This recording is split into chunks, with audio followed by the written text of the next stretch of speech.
தங்கத்திலயும் வெள்ளியிலும் invest பண்ணி சம்பாதிக்கணும்னு ஆசையா இருக்கா? ஸ்கிப் பண்ணாம இந்த வீடியோவை பாருங்க. இது ஒரு சிம்பிளான டூல். ஒவ்வொரு தடவையும் நீங்க எந்த வியாபாரம் பண்ணியிருந்தாலும் சரி, உங்ககிட்ட ஒரு சேவிங்ஸ் இருந்தாலும் சரி, உங்ககிட்ட இருக்க பணத்துக்கு 80-20 ரூல் எப்பவுமே ஃபாலோ பண்ணிக்கோங்க. 80% பணம் வந்து கோல்ட்ல இன்வெஸ்ட் பண்ணிக்கோங்க, 20% பணம் சில்வர்ல இன்வெஸ்ட் பண்ணி வைங்க. ஏன்னா கோல்டு வந்து ஸ்ட்ராங்கான கமாடிட்டி, சில்வர் வந்து வாலடைல் கமாடிட்டி. சில்வர் வந்து ஏறும்போது ரொம்ப ஸ்பீடா ஏறும், ஒடையும் போது 50%, 70%, 80% ஒடியும் வரலாறு சொல்லுது. ஆனா கோல்டு வந்து ஏறும்போது 10, 20, 30, 40% ஏறும். ஆனா ஒடையும் போது 2%, 5%, 10% தான் ஒடையும். சோ இந்த மாதிரி ஒரு சேஃபரான ஸ்ட்ராட்டஜியை ஃபாலோ பண்ணீங்கன்னா நீங்க எப்பவுமே இன்வெஸ்டடா இருங்க. அதாவது வித்தோம் வாங்கினது காரணம் செய்யற வியாபாரம் கோல்டு சில்வர் கிடையாது. கோல்டு சில்வர் வந்து நிரந்தர இன்வெஸ்ட்மெண்ட். ஒன்ஸ் வாங்கிட்டோமா நம்ம சக்திக்கு தகுந்த மாதிரி அதை மறந்துடுங்க. அதை சேஃப்கார்ட் பண்ணி கரெக்டா வச்சுக்கிட்டாலே போறோம்.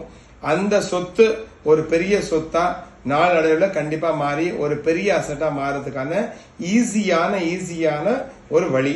Thank you so much. என்னோட சேனல் வாய்ஸ் ஆஃப் கோல்ட் 1990 எல்லாருமே லைக் பண்ணுங்க, ஷேர் பண்ணுங்க, சப்ஸ்கிரைப் பண்ணுங்க. பாய்.